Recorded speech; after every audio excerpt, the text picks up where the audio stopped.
This is lecture week 11, part 3, and in this last section, we look at chapter 3 of Professor Sachs' book, The End of Poverty. I think this chapter does an excellent job of describing to us some very complex macroeconomic concepts in a very simple way. The primary issue that we're addressing here in this chapter is the reasons why some countries or economies fail to achieve economic growth. And to get to that analysis, Professor Sachs introduces this chapter with the case of a hypothetical farm household. You have a farm household, there's 6 people in this household, 2 parents, 4 kids, and they're growing maize on 2 hectares of farmland. And Professor Sachs notes the different ways in which this hypothetical farm household may increase its income and also decrease its income. And so first, in terms of the different ways in which this family may increase its income, Professor Sachs notes that savings is one way. So if they're producing 4 tons of maize, if instead of consuming all 4 tons, they consume 3 tons and take that extra ton of maize and sell it off for cash and then use that cash to purchase livestock, the family may increase its income in that manner. A second way in which the family may increase its income is through trade. If the family figures that they can make more money producing a different type of crop, namely vanilla, then they shift production to vanilla. That's one way in which the family increases its income. Technology may be another way in which this family may increase its income. If the family is introduced to an agricultural officer that teaches the family how to produce corn in a more efficient manner, then the family would of course increase its income. And the fourth reason may be because of a resource boom. So if, for example, the government makes available to the family more fertile land, the family moves to that land and therefore is more productive in its maize production, then the family has increased its income. So 4 different ways in which the family may increase its income. And then Professor Sachs notes different ways in which the family income may also decrease. The first, of course, is lack of saving. So just the opposite of what we talked about before. If instead of saving 1 ton of maize and consuming less than their full production, if they were to consume all 4 tons of maize and have nothing left over to save, and maybe their plows break down, then certainly this may result in decline of their income. The second area Professor Sachs notes is the absence of trade. So if they know that vanilla is more productive, but they're not able to access the market, maybe the roads are blocked off, for example, then this absence of trade may result in a decline in income. A third way, Professor Sachs notes, is technological reversal. So instead of technology helping this family, it may also hurt this family. So if the parents are traditionally the ones to farm this land, but they pass on, and if the kids start to farm this land, but they're not particularly savvy in terms of making use of this land, then their income may go down. A fourth reason that Professor Sachs notes is natural resource decline. So instead of a resource boom, there's a resource decline. So if the farmland, for example, becomes less productive over time, the soil just erodes over time. That's one example that Professor Sachs notes. And then Professor Sachs talks about 2 additional reasons. He says he talks about adverse productivity shock. This is the case of natural disaster that wipes out the farmland in some fashion. So whether it's because of drought or maybe flooding in the area that renders his family with less income. And then finally, he notes the effect of population growth. So we had 2 hectares, we had 6 people living on these 2 hectares.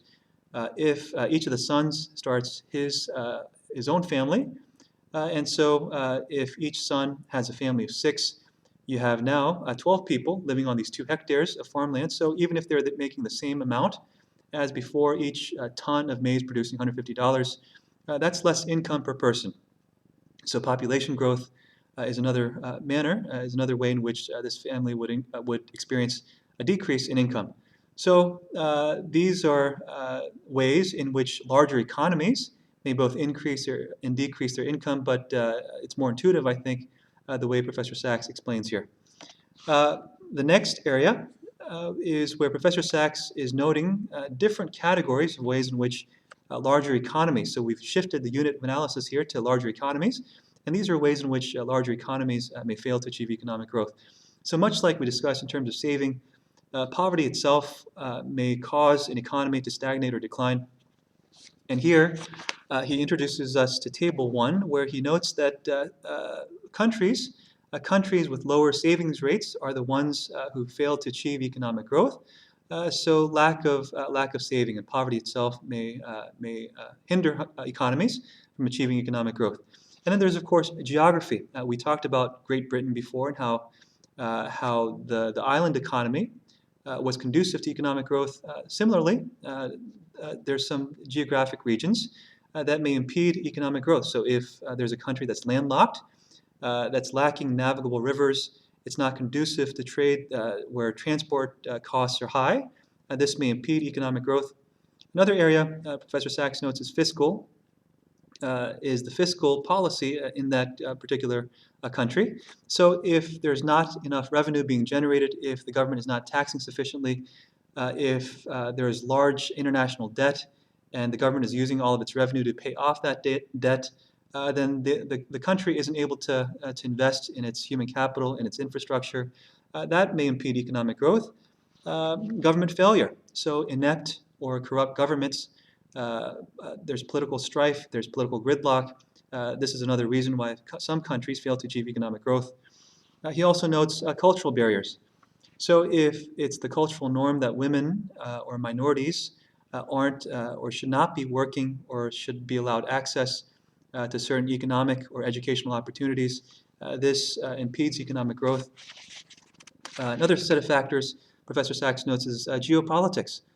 So this is where he discusses trade sanctions, where some rich countries may impose trade barriers or trade sanctions to trade. So some barriers to trade between the rich and poor countries. This is one factor that impedes economic growth for some countries. And then innovation, or the lack thereof. Professor Sachs talks about this endogenous growth, where there are some countries that really benefit from large markets of certain products. So endogenous growth means that it's feeding off of one another. It's not, we don't know the direction of that effect. We don't know if it's the market itself that's causing or creating incentives for innovation, or if it's innovation that's driving larger markets. But these are sort of intertwining effects. So large markets with greater incentives for innovation that allow some countries to achieve economic growth, while others don't prosper as much. And then the demographic trap. The key demographic transition, Professor Sachs notes, is fertility. The fertility rates in some countries are rather high. So where countries have fertility rates of 5 or more, these are countries that are in extreme poverty, generally speaking, that fail to achieve economic growth. Other countries that have fertility rates that are at replacement rate, so where families have fertility of 2 kids or less, these are the countries that tend to achieve economic growth, Professor Sachs notes. In the next section, Professor Sachs divides up the rich countries, the high-income countries, namely, from middle-income countries and poor countries. And then these countries are further divided by whether or not they export oil and whether or not they have, in fact, achieved economic growth. And there's further analysis here. First, Professor Sachs looks at some of the poor countries, and he's comparing the countries that did, in fact, achieve economic growth versus those that didn't. And he notices that those countries that achieve economic growth, the distinction here is that the poor countries that achieve economic growth had higher food production. So in Figure 2, in this chapter, he's looking at cereal yield in these countries, in these poor countries, those countries that produce more cereal, more food, that were more successful in food production, in other words, were more successful in terms of their economic growth. And then Professor Sachs looks at some middle-income countries and why some middle-income countries, namely some of the Latin American countries, why they failed to achieve economic growth. And he gives us 3 sets of reasons. First, he looks at, once again, geography. So many of these countries that failed to achieve economic growth, those middle-income countries, they failed to achieve economic growth because they're in landlocked regions, often in mountainous regions where transport costs are very high, or maybe it's just not possible to transport goods across different countries. He also notes the sharp political or ethnic divisions that result in political gridlock. So political tensions that are often conflict-laden, he notes as another reason why some middle-income countries fail to achieve economic growth. And the last set of reasons he notes is in terms of natural and economic shocks. So these are also countries that often experience drought, high degree of flooding in some cases. And then in the case of economic disasters or economic shocks, these are countries that produce products or goods that are very, very volatile in terms of their prices. So if we're taking, for example, the price of coffee or the price of bananas that are produced by middle-income countries in Latin America, one year these prices may be very high, and the next year the prices are low. The international prices being paid are much lower. So that renders that's an impediment to economic growth for these countries. So three sets of reasons that Professor Sachs gives us. And the last issue that Professor Sachs grapples with is he's looking at those countries that did in fact achieve economic growth, but he notices that there's still extreme poverty in these countries. So he's asking the question of why we see extreme poverty despite economic growth. And once again, he gives us three sets of factors. One set of factors is with respect to geography. So we saw in the case of India, in the case of Bangladesh, that there are certain pockets that are very successful. So Chennai in India, in Dhaka in the case of Bangladesh. But there's wealth that's being concentrated in these very regions, but there are still pockets where there's still extreme poverty. So geography, once again, plays a role in why some countries still have extreme poverty. And then, of course, he gives us fiscal or political reasons. Once again, this is where the governments or the states are not taxing sufficiently to take advantage of the economic growth that are occurring in these different pockets within these successful countries as another reason why we still see extreme poverty in these countries.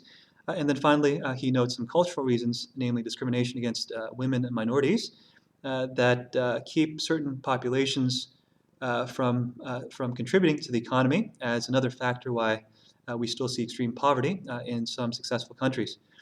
And then Professor Sachs leaves us with a final thought in terms of our responsibility in the U.S. and what we can do to help these countries. And he notes that our role really is to help these countries not necessarily to become rich, but to help these countries get at least a foot on the ladder of development, and then economic growth sort of kicks in, and these countries will become self-sufficient in that regard. But our job essentially is to help these countries get a foothold on that ladder. That's our role, Professor Sachs notes. That's the first three chapters of his book here in a nutshell.